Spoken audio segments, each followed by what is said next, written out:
अच्छा आमिर साहब ये बताइएगा, आज आप मुल्ज़िमा की वकील की हैसियत से पेश हुए हैं, क्या जिरह हुई अदालत में और आपको मुल्ज़िमा को पेश क्यों नहीं किया गया, उसकी वजूहत भी बता दें। देखें, आज खातून का पहला रिमांड था। खातून को पेश इसलिए नहीं किया कि वो जिना हॉस्पिटल साइकेट्रिक वार्ड में एडमिट है। वो एक साइकोसिस से गुजर रही है। She is unable to appear before the court. हमने अदालत को बताया कि जनाब आप ये बेलेबल ऑफेंसेस हैं। इसके अंदर सेक्शन 84 के तहत वो अनसाउंड माइंड औरत है, उसको जो है वो बेल ग्रांट की जाए ताकि जो भी रिक्वायर्ड श्योरिटी हम सबमिट करें। क्योंकि आज छुट्टी का दिन है तो अदालत ने मुतल्लिका जज के पास कल के लिए इस मुकदमे की समाअत रख दी है, तो कल हम इस पे अपनी बेल एप्लीकेशन पे बहस करेंगे। अच्छा, आप बेल लेने की कोशिश कर रहे थे, पुलिस की जानिब से किसी किस्म की रिमांड की जो है वो इस्तदा नहीं की गई और उसकी क्या वजह थी? और सेकेंडली ये बताइएगा, अगर वो मेंटली तौर पर डिस्टर्ब थी या वो पेशेंट है तो उन्हें गाड़ी ड्राइव करने की जो है वो इजाज़त घर वालों की किस तरह दी और किस तरह वो गाड़ी जो है वो एक सड़क पर मेन सड़क पर लेके गई, तो इनका क्या इशू? देखिए, क्वेश्चन ये है कि पुलिस ने रिमांड की इस्तदा इसलिए नहीं की कि जितनी भी कानूनी शिकें हैं इस FIR में वो सारी की सारी बेलेबल हैं। तो बेलेबल ऑफेंस में पुलिस रिमांड की इस्तदा नहीं कर सकती। दूसरा सवाल आपका जो है वो बीमारी की हालत में बग़ैर बताए गाड़ी घर से ले गई है, किसी की इल्म में नहीं था जो ये हादसा पेश आया। सिक्योरिटी वगैरह नहीं थी सर उनके घर पे जो उन्हें रोक सके उस गाड़ी को, या ड्राइवर वहाँ पर प्रोवाइड नहीं किया गया था, क्या वजह थी? देखिए, हस्बैंड से तो आपकी बात हुई? जी, मेरी हस्बैंड से बात हुई है, मैं फैमिली को भी जानता हूँ। वो उनको उस खातून को ऐसा लम्हा मिला कि जिस वक्त वो गाड़ी लेके जाने में कामयाब हो गई, वरना रिस्ट्रिक्शंस थी, गाड़ी में वो नहीं जा सकती थी। ड्राइवर्स जो थे वो वहाँ पर होते थे कि अकेली ना जाए, बस उसको मौका मिला इस बीमारी में और वो अचानक घर से निकल गई और निकलने के कुछ ही देर में हादसा हो गया। मुआयना किया गया है जिला अस्पताल में, तो वहाँ पर क्या फाइंडिंग्स हैं और किस तरह उनको जो है वो कस्टडी में ली है? देखें, डॉक्टर्स ने जो, मैं am not doctor my self but, लेकिन जो डॉक्टर्स ने मुआयना किया, इसका 5 साल से आगा खान हॉस्पिटल में साइकेट्रिक वार्ड में इलाज चल रहा है। और जिना हॉस्पिटल में जो कल रात इसका मुआयना किया गया तो डॉक्टर का कहना ये है कि she is suffering a severe साइकोसिस, जिसकी वजह से she is unsound mind at the moment. जब तक इसका इलाज कंप्लीट नहीं होता हम आपको कोई भी डॉक्टर्स एडवाइस नहीं बता सकते, ये आपको डॉक्टर्स बेहतर बता सकता है। अच्छा आमिर मंसूर साहब, ये बताइएगा, लाइसेंस, ड्राइविंग लाइसेंस की बात हुई, आपने बताया कि जी वो बाहर का उनका लाइसेंस है, पाकिस्तानी लाइसेंस उसके पास नहीं है। ये बताइएगा, इंटरनेशनल लाइसेंस है वो जो पेश किया जाएगा? देखिए, उसके पास UK ड्राइविंग लाइसेंस है which is a valid licence. और अगर आपके पास अमेरिका, लंदन, किसी का लोकल लाइसेंस होता है उस कंट्री का, तो you can drive anywhere in the world. उसके पास वैलिड ड्राइविंग लाइसेंस मौजूद है, so therefore Pakistani licence is not required. Pakistan का लाइसेंस तो सर दुनिया में किसी मालिक में नहीं चलता ड्राइविंग लाइसेंस, तो वहाँ के UK का ड्राइविंग लाइसेंस यहाँ पर किस तरह एक्सेप्ट है? ऐसा नहीं है। पाकिस्तान का एक लाइसेंस जो है, लोकल लाइसेंस हमारा ड्राइविंग, उसके बाद उन्होंने एक नया लाइसेंस इंट्रोड्यूस कराया जिसको इंटरनेशनल लाइसेंस कहते हैं। जो आप अगर बाहर ट्रैवल करने जाएं और आपके पास बाहर के मुल्क का कोई लाइसेंस नहीं है तो आप इंटरनेशनल लाइसेंस 1 साल के लिए यूज़ कर सकते हैं, कपल्ड विद योर लोकल वो लाइसेंस। UK का जो लाइसेंस है वो इंटरनेशनल है? ना, वो UK लोकल लाइसेंस है। लोकल लाइसेंस है जो कि पूरी दुनिया में वैलिड है। अच्छा, ये बताइए, दियत के हवाले से भी बात हुई, आपने अदालत को ये कहा कि जी दियत की रकम देने के लिए तैयार है।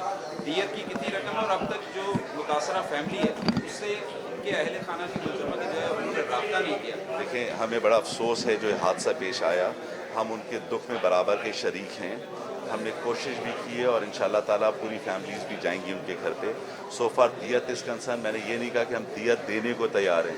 अदालत से इल्तिजा ये की कि जनाब इसके अंदर 323 के अंदर जो बेल के लिए रकम रिक्वायर। अच्छा आमिर साहब, ये बताइएगा, आज आप मुल्ज़िमा की वकील की हैसियत से पेश हुए हैं, क्या जिरह हुई अदालत में और आपको मुल्ज़िमा को पेश क्यों नहीं किया गया, उसकी वजूहत भी बता दें। देखें, आज खातून का पहला रिमांड था। खातून को पेश इसलिए नहीं किया कि वो जिना हॉस्पिटल साइकेट्रिक वार्ड में एडमिट है। वो एक साइकोसिस से गुजर रही है। She is unable to appear before the court. हमने अदालत को बताया कि जनाब आप ये बेलेबल ऑफेंसेस हैं। इसके अंदर सेक्शन 84 के तहत वो अनसाउंड माइंड औरत है, उसको जो है वो बेल ग्रांट की जाए ताकि जो भी रिक्वायर्ड श्योरिटी हम सबमिट करें।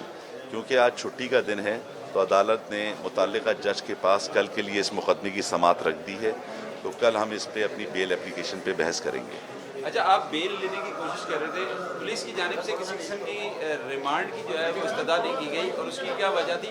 اور سیکنڈلی یہ بتائیے گا اگر وہ مینٹلی طور پر ڈسٹرب تھی یا وہ پیشنٹ ہیں تو انہیں گاڑی ڈرائیو کرنے کی جو ہے وہ اجازت گھر والوں کی کس طرح دی گئی اور کس طرح وہ گاڑی جو ہے وہ ایک سڑک پر مین سڑک پر لے کے گئی, تو ان کا کیا ایشو؟ دیکھیں کوشچن یہ ہے کہ پولیس نے ریمانڈ کی استدعا اس لیے نہیں کی کہ جتنی بھی قانونی شکیں ہیں اس ایف آئی آر میں وہ ساری کی ساری بیلیبل ہیں, تو بیلیبل آفینس میں پولیس ریمانڈ کی استدعا نہیں کر سکتی. دوسرا سوال آپ کا جو ہے وہ بیماری کی حالت میں بغیر بتائے گاڑی گھر سے لے گئی ہے, کسی کی علم میں نہیں تھا جو یہ حادثہ پیش آیا. سیکیورٹی وغیرہ نہیں تھی سر ان کے گھر پہ جو انہیں روک سکیں اس گاڑی کو, یا ڈرائیور وہاں پر پرووائڈ نہیں کیا گیا تھا, کیا وجہ تھی؟ دیکھیے ہسبینڈ سے تو آپ کی بات ہوئی؟ جی میری ہسبینڈ سے بات ہوئی ہے, میں فیملی کو بھی جانتا ہوں. وہ ان کو اس خاتون کو ایسا لمحہ ملا کہ جس وقت وہ گاڑی لے کے جانے میں کامیاب ہو گئی, ورنہ ریسٹرکشنز تھیں گاڑی میں, وہ نہیں جا سکتی تھی. ڈرائیورز جو تھے وہ وہاں پر ہوتے تھے کہ یہ اکیلی نہ جائے, بس اس کو موقع ملا اس بیماری میں اور وہ اچانک گھر سے نکل گئی اور نکلنے کے کچھ ہی دیر میں حادثہ ہو گیا. جو معائنہ کیا گیا ہے جناب اسپتال میں, تو وہاں پر کیا فائنڈنگز ہیں اور کس طرح ان کو جو ہے وہ کسٹڈی میں لی جائے؟ دیکھیں ڈاکٹرز نے جو, میں am not doctor my self but, لیکن جو ڈاکٹرز نے معائنہ کیا اس کا 5 سال سے آخان ہاسپٹل میں سائیکیٹرک وارڈ میں علاج چل رہا ہے. اور جنا ہاسپٹل میں جو کل رات اس کا معائنہ کیا گیا تو ڈاکٹر کا کہنا یہ ہے کہ شی از سفرنگ اے سیویئر سائیکوسس, جس کی وجہ سے she is unsound mind at the moment. جب تک اس کا علاج کمپلیٹ نہیں ہوتا ہم آپ کو کوئی بھی ڈاکٹرز ایڈوائز نہیں بتا سکتے, یہ آپ کو ڈاکٹر بہتر بتا سکتا ہے. اچھا عامر منصور صاحب یہ بتائیے گا, لائسنس ڈرائیونگ لائسنس کی بات ہوئی, آپ نے بتایا کہ جی وہ باہر کا ان کا لائسنس ہے, پاکستانی لائسنس اس کے پاس نہیں ہے, یہ بتائیے گا انٹرنیشنل لائسنس ہے وہ جو پیش کیا جائے گا؟ دیکھیے اس کے پاس یو کے ڈرائیونگ لائسنس ہے وچ از اے ویلڈ لائسنس, اور اگر آپ کے پاس امریکہ, لندن کسی کا انٹرنیشنل کسی کا لوکل لائسنس ہوتا ہے اس کنٹری کا, تو you can drive anywhere in the world. اس کے پاس ویلڈ ڈرائیونگ لائسنس موجود ہے, so therefore Pakistani licence is not required. Pakistan کا لائسنس تو سر دنیا میں کسی ممالک میں نہیں چلتا ڈرائیونگ لائسنس, تو وہاں کے یو کے کا ڈرائیونگ لائسنس یہاں پر کس طرح ایکسیپٹ؟ ایسا نہیں ہے. پاکستان کا ایک لائسنس جو ہے لوکل لائسنس ہمارا ڈرائیونگ, اس کے بعد انہوں نے ایک نیا لائسنس انٹروڈیوس کرایا جس کو انٹرنیشنل لائسنس کہتے ہیں, جو آپ اگر باہر ٹریول کرنے جائیں اور آپ کے پاس باہر کے ملک کا کوئی لائسنس نہیں ہے تو آپ انٹرنیشنل لائسنس 1 سال کے لیے یوز کر سکتے ہیں کپلڈ ود یور لوکل وہ لائسنس. یو کے کا جو لائسنس ہے وہ انٹرنیشنل ہے؟ نہ وہ یو کے لوکل لائسنس ہے, لوکل لائسنس ہے جو کہ پوری دنیا میں ویلڈ ہے. اچھا یہ بتائیے دیت کے حوالے سے بھی بات ہوئی, آپ نے عدالت کو یہ کہا کہ جی دیت کی رقم دینے کے لیے تیار ہیں, دیت کی کتنی رقم ہے اور اب تک جو متاثرہ فیملی ہے اس سے ان کے اہل خانہ کی ملزمہ کی جو ہے انہوں نے رابطہ نہیں کیا؟ دیکھیں ہمیں بڑا افسوس ہے جو یہ حادثہ پیش آیا, ہم ان کے دکھ میں برابر کے شریک ہیں. ہم نے کوشش بھی کی ہے اور انشاءاللہ تعالیٰ پوری فیملیز بھی جائیں گی ان کے گھر پہ. سو فار دیت از کنسرن, میں نے یہ نہیں کہا کہ ہم دیت دینے کو تیار ہیں. عدالت سے التجا یہ کی کہ جناب اس کے اندر 323 کے اندر جو بیل کے لیے رقم